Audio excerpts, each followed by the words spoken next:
बिस्मिल्लाहिर्रहमानिर्रहीम। अस्सलाम वालेकुम। आज 29 जुलाई है और दिन है जुमेरात का। कल 28 जुलाई को सियालकोट में इलेक्शन हुए जिसमें नून लीग को शिकस्त हुई। उस शिकस्त की मुमकिन 7 वजूहात कौन सी हो सकती हैं उन पर बात करते हैं। जो सबसे पहली वजह है, यानी ये वजूहात आगे पीछे हो सकती हैं, यानी जो मैं पहले नंबर पर बता रहा हूँ वो तीसरी बड़ी वजह हो सकती है, पहली वजह कोई और हो सकती है, लेकिन मुमकिन तौर पर यही वजूहात हैं। पहली जो वजह यह है कि नून लीग के जो अहम लोग हैं, जो पार्टी के लोग हैं, वो भी कंफ्यूज हैं इस वक्त कि पार्टी में बयानियां आगे किसका चलना है, नवाज शरीफ का चलना है या शहबाज शरीफ का चलना है, मुजामत का चलना है या मुफाहमत का चलना है। हमने इदारों के पांव पकड़ने हैं या हमने गिरबान पकड़ना है, हमने इदारों को गालियां देनी है या हमने इदारों का मिन्नत तरला करना है। कंफ्यूज बयानियां हैं, वाज़ेह सूरत हाल नहीं है कि कौन सा बयानिया चलेगा, किसका बयानिया चलेगा, पार्टी किसको जवाबदेह है, मामलात कौन देख रहा है, कौन देखेगा। इसलिए इस कन्फ्यूजन की वजह से जो मेन उनके लोग हैं वो इलेक्शन कैंपेन में भी एक्टिव नजर नहीं आते, जिनकी जो आप ऐसा समझें कि इलेक्शन के हवाले से जिनका एक्सपीरियंस है या जिनकी तंजीमी तौर पर स्ट्रक्चर के ऊपर कमांड है, जिनमें ज़ाहिर हमजा शहबाज मेन है।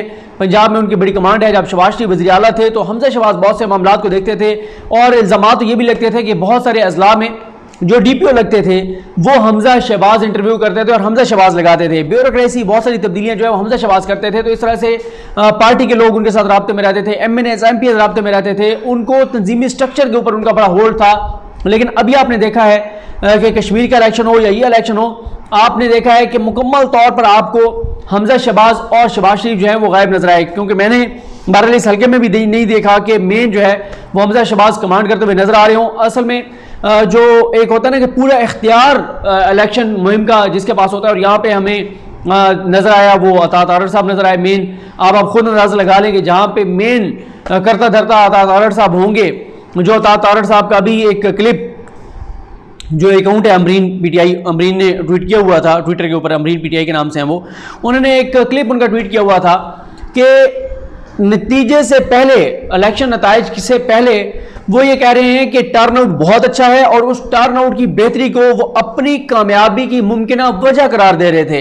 लेकिन जब शिकस्त हो गई तो उसी टर्नआउट, बेहतर टर्नआउट को उन्होंने धांधली और तहरीक इंसाफ की फतह और अपनी शिकस्त की वजह करार दिया।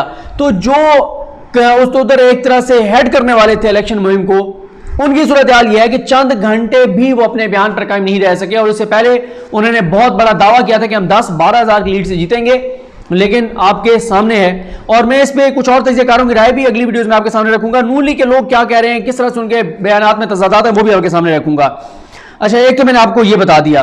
दूसरा ये है कि ज़ाहिर है ये भी इसी में मैंने आपको बता दिया कि हमजा शहबाज नहीं थे, शहबाज शरीफ नहीं थे, शहबाज शरीफ फैक्टर बिल्कुल गायब था, शहबाज शरीफ ग्रुप के लोग गायब थे, वो बिल्कुल इस कैंपेन में हमें एक्टिव नजर नहीं आए। दूसरा जो है वो हबीब अकरम साहब ने एक पॉइंट बताया, वो ये कहते हैं कि पीटीआई की जो टीम थी इलेक्शन मुहिम चलाने वाली, वो बेहतर इस बार उन्होंने चीज़ों को मैनेज किया। साथ ही मैं हबीब अकरम साहब ने बात की, कुछ और भी लोगों को मैंने सुना, वो ये कह रहे हैं कि पीटीआई का पहले हर जगह पे ये होता था कि ये जिसको टिकट देते थे कुछ और लोग पीटीआई के आज़ाद खड़े हो जाते थे या इख्तिलाफात सामने आ जाते थे। उन इख्तिलाफात की वजह से पीटीआई को बहुत जो है वो नुकसान होता था सियासी तौर पर, इंतखाबी तौर पर। लेकिन इस बार ये हुआ कि जब टिकट दिया गया जिस उम्मीदवार को जो जीते हैं, उनको टिकट देते ही तमाम जो इख्तिलाफात थे उनको ख़त्म किया गया और सब ने मिल के कंपेन चलाई और इस वजह से जो है वो कामयाबी भी मिली। एक तरफ पीएमएल में, नून लीग में जो शहबाज शरीफ ग्रुप है, मरियम नवाज ग्रुप है, वो इख्तिलाफात का शिकार है, वो एक दूसरे के खिलाफ चल रहे हैं। दूसरी तरफ आपने देखा कि यहां पे इख्तिलाफात खत्म करवाए गए और मिल के सबने जो है वो बेहतर अंदाज में कंपेन चलाई। फिर इसकी जो तीसरी मुमकिन वजह है वो जाहिर है जो फौज मुखालिफ बयानियां है नून लीग का, वो बहुत ज़्यादा जो है वो उसका इम्पैक्ट है। आप नहीं कह सकते कि उसका इम्पैक्ट नहीं है। उसकी रीज़न ये है, ख़ास तौर पे इलेक्शन, जो कश्मीर इलेक्शन से भी एक रोज़ पहले, तकरीबन 24 से 36 घंटे पहले नवाज शरीफ ने जो हमदुल्ला मुहिब से मुलाकात की थी, उसने बड़ा डेंट डाला है पूरे पाकिस्तान में। जो एक माहौल बना सोशल मीडिया के ऊपर, आप देखें, पढ़े लिखे लोगों में आप देखें, कोई भी इस चीज़ को डाइजेस्ट नहीं कर पा रहा कि जो मर्जी हो जाए। आप ये तावीलें दे रहे हैं कि जी अफगान सदर ने नवाज शरीफ को मुलाकात के लिए कहा था, यानी अपना वफद भेजने के लिए, उनके वफद में आ गए। ये कैसे हो सकता है कि नवाज शरीफ के पास जो वफद आ रहा है, नवाज शरीफ को उसका नाम ना पता हो? ये हो नहीं सकता। और आप हमदुल्ला मुहिब से मिल रहे हैं जिसने पाकिस्तान के बारे में था घटिया अल्फाज इस्तेमाल किए और पाकिस्तान ने अनाउंस किया कि अब इस शख्स से हम डील नहीं करेंगे, हम इससे मुलाकात नहीं करेंगे। शाह महमूद कुरैशी साहब ने वाज़ेह कहा कि कोई पाकिस्तानी मुहिब वतन पाकिस्तानी से हाथ नहीं मिलाएगा जिसको नवाज शरीफ मिले। तो ये भी जो है वो फौज वाले बयानियां भी एक वजह है जिस तरह के बयानात और ये सारी सूरत हाल है। फिर जो चौथी वजह है वो है कि पीटीआई का तासुर जो है, जो पहले एक नाकामी का तासुर था कि बिल्कुल बदतरीन हुकूमत है, बदतरीन गवर्नेंस है, बदतरीन महंगाई है, बदतरीन सूरत हाल है, उसमें अब बेहतरी जो है वो उस तासुर में आ रही है। उसकी 4-5 वजूहात मैंने पिछली वीडियो में भी आपको वो किसी और तनाजुर में बताई थी। एक बड़ा जो फैक्टर है, जो हर डिस्ट्रिक्ट में 10 से 15 अरब रुपए का पैकेज उस्मान बुज़दार साहब ने अब जो दिया है, उसमें जो यूनिवर्सिटीज़ अनाउंस की हैं, जो हेल्थ कार्ड है, जो और सड़कें वगैरह बन रही हैं, तरक्याती काम जो हो रहे हैं, इससे एक तासुर ये वो जो एक तासुर था कि ये कोई इस तरह का काम नहीं कर रहे, उस तासुर में तब्दीली आई है। लोगों को अब नजर आ रहा है कि अभी मैं गया हुआ था, पिपला गया हुआ था, तो जो मेरे दोस्त थे मुरीद अब्बास, उनकी कब्र पे मैं गया हुआ था अभी ये ईद के चौथे 5वें दिन। तो वहाँ पे पिपला में जो देखा कि वहाँ पे शहर के अंदर जो है वो सड़कें काफ़ी सारी बनी हैं और मज़ीद बन रही हैं, और साथ ही फिर मुख्तलिफ सड़कें, जैसे वहाँ पिपला से कलूरकोट वाली सड़क जो है वो बनना शुरू हो गई। यानी इस तरह की जो बहुत सारी, क्योंकि उस इलाके के जो लोग हैं जिनका वो सड़क का मसला होता है, वो कहते हैं हमारे लिए पाकिस्तान का सबसे बड़ा मसला यही है कि हमने इससे ट्रैवल करना है, हमारे लिए ये मसला है। तो वो वहाँ पे हम जब गए कलूरकोट में भी लोगों से मिले जो उस एरिया के लोग थे, तो उन्होंने कहा जी ये बड़ा ज़बरदस्त काम हो रहा है कि ये सड़क बन रही है। तो हर एक अपने मसाइल हैं कि वो अपने मसाइल को समझते हैं कि ये हो जाए तो बस हम खुश हैं, और वो बहुत से लोग इस बात पर बहुत खुश थे। फिर उसके बाद जो एक नून लीग का है कि जो पहले मिल के एक मोमेंटम इन्होंने बनाया हुआ था पीडीएम में, नून लीग ने, पीपल्स पार्टी ने, मौलाना फजल रहमान ने, इन्होंने मिल के एक मोमेंटम बनाया हुआ था, एक चार्ज थे इनके कारकुनान। लेकिन अब इनके कारकुनान को भी ये नजर आ रहा है कि भाई कश्मीर में इतने बड़े बड़े जलसे हुए, एंड पे हार गए, और एक तासुर यही बन गया है कि इन्होंने जीतना कोई नहीं है, और जो बयानियां हैं ठीक है जल्द से जल्द से होंगे, इंतखाबी तौर पर नहीं जीतना, तो ये इनका शायद वोटर निकल भी नहीं रहा कि निकल के वोट डाले, ये भी एक वजह है। और फिर वही मैंने आपको कहा ना कि जब वोटर भी कंफ्यूज है, वोटर को भी नजर आ रहा है कि मियाँ साहब लंदन बैठे हुए हैं, शहबाज शरीफ लाहौर बैठे हुए हैं, मरियम जो है वो कंपेन कर रही हैं, इदारों पे हमले कर रही हैं, तो इस सारी सूरत हाल में जाहिर है वोटर भी कंफ्यूज है, शायद इसलिए ये वोटर को निकाल भी नहीं पाए अपने वोटर को।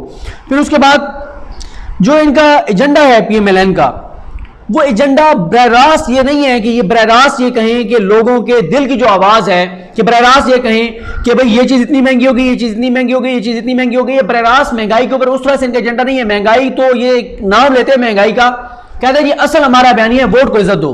दूसरी तरफ लोग ये देख रहे हैं कि एक तरफ ये कहते हैं वोट को इज्जत दो और हम एंटी एस्टैब्लिशमेंट हैं, दूसरी तरफ ये बैकडोर राब्ते करते हैं एस्टैब्लिशमेंट से मुलाकातें करते हैं। तो इसलिए लोगों के सामने एक्सपोज हुए हैं, वो मोहम्मद जुबैर साहब की मुलाकातें हों या उसके बाद इन्होंने टॉक शोज में कहना शुरू कर दिया कि हमारी पिंडी से सुलह हो गई है।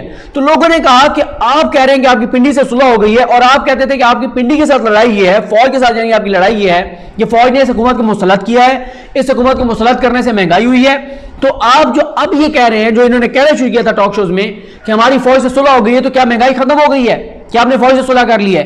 इसका मतलब है आपकी फौज के साथ लड़ाई अपने जाती मफादात की थी, और आपने तासुर ये देना शुरू कर दिया। मोहम्मद जुबैर साहब ने जो साबिर शाकिर साहब के प्रोग्राम में बैठ के कहा कि हमारे मामला ठीक हो गए, कुछ और प्रोग्राम्स में बैठ के कहा, और राना सनौला साहब ने नसीम ज़ारा साहब के प्रोग्राम में बैठ के कहा कि ये जो सुलह हुई है, हमारे जो मामला ठीक हुए हैं इस्टेब्लिशमेंट के साथ, अगर इसके लिए किसी ने मुलाकात की है तो क्योंकि नवाज शरीफ ने रोक रखा था कि फौज के किसी नुमाइंदे से कोई मुलाकात नहीं करेगा, तो राना सनौला ने कहा कि मैं तस्दीक या तरदीद नहीं कर रहा, ना ये कह रहा हूं कि मुलाकात नहीं हुई, ना ये कह रहा हूं कि हमारे किसी नुमाइंदे की मुलाकात हुई है, लेकिन अगर मुलाकात हुई है तो वो नवाज शरीफ की इजाजत से हुई होगी, मर्जी से हुई होगी। तो फिर लोगों को यह भी नजर आता है कि फिर आप जो एंटी एस्टैब्लिशमेंट बनते हैं और दूसरी तरफ आप नाम नहीं लेते, आप इल्जाम लगाते हैं इदारों पे बगैर सबूतों के, नाम नहीं लेते कि फौज का किस बंदे ने किस बंदे को आपके बुलाया, किस एमएनए को, किस एमपीए को, किस उम्मीदवार को, ये भी आप नहीं बताते।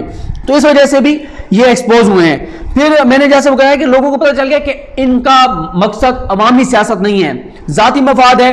आज मरियम को एनआरओ मिल जाए, आज मरियम को डील मिल जाए, आज नवाज शरीफ को डील मिल जाए तो सब ओके हो जाएगा। ये पाक फौज जिंदाबाद, जनरल कमर बाजवा साहब जिंदाबाद, जनरल फैज साहब जिंदाबाद, ये सारे ये नारे लगाएंगे। लोगों को ये पता चल गया है, क्योंकि जब FATF के ऊपर कानून साजी में हुकूमत ने इनको कहा कि हमारा साथ दें, तो इन्होंने हुकूमत को कहा कि जी बिल्कुल आपका साथ देंगे, ये हमारा मुतालबा है। और वो जो इन्होंने मुतालबा पकड़ाया था उस पेज के ऊपर नैब की तरमीम लिखी हुई थी कि ये तरमीम कर दें तो हम आपके साथ हैं, FATF की कानून साजी में आपके साथ हैं, उस पेज के ऊपर ना तो ये लिखा हुआ था कि चीनी सस्ती कर दें, ना ये लिखा हुआ था कि पेट्रोल सस्ता कर दें, ना ये लिखा हुआ था कि लोगों को रोजगार दें। तो लोगों को पता चल चुका है, ये एक्सपोज हो चुके हैं कि कोई अवामी सियासत जो अवामी एजेंडा इनका नहीं है।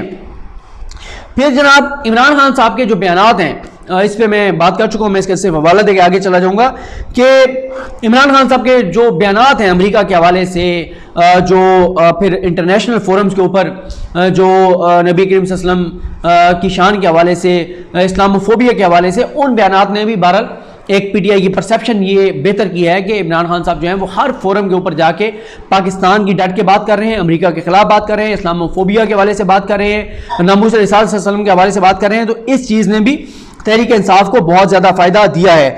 तो ये कुछ चीज़ें थी, और इसमें मैं आपको एक और पॉइंट ये बता दूं कि अभी बकरम साहब ने ये भी बताया था कि जो पार्लिमानी जो लोग हैं PMLN के नून लीग के जो इलेक्शन लड़कर आए हुए हैं, जो इस वक्त असम्बली में, उनमें से 80% लोग शहबाज शरीफ के साथ हैं, और चंद बैक बेंचर्स हैं वो नवाज शरीफ और मरीम नवाज के साथ हैं, उनके बयानी के साथ हैं। बाकी 80% लोग हैं वो शहबाज शरीफ के बयानी के साथ हैं, और जिस शहबाज शरीफ के साथ हैं, जिस शहबाज शरीफ के बयानी के साथ हैं, वो शहबाज शरीफ इन इलेक्शन से लाताल्लुक थे।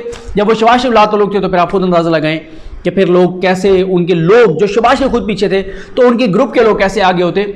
ये मुमकिन वजूहात हैं नून लीग की शिकस्त की। बाकी ज़ाहिर है हल्के की ग्राउंड रियलिटीज़ होती हैं, किसने बेहतर कंपेन की, और पैसा भी चलता है, इसमें कोई शक नहीं है, बिल्कुल पैसा चलता है, चीज़ें होती हैं। लेकिन इस बार कोई वो अगले वीडियो में बताऊंगा कि नून लीग के लोग आपस में क्यों तकसीम है धांधली के मामले पे। मुझे अपनी दुआ में याद रखें। लकरीम हम सबका हामी नासरो। अल्लाह हाफ़िज़।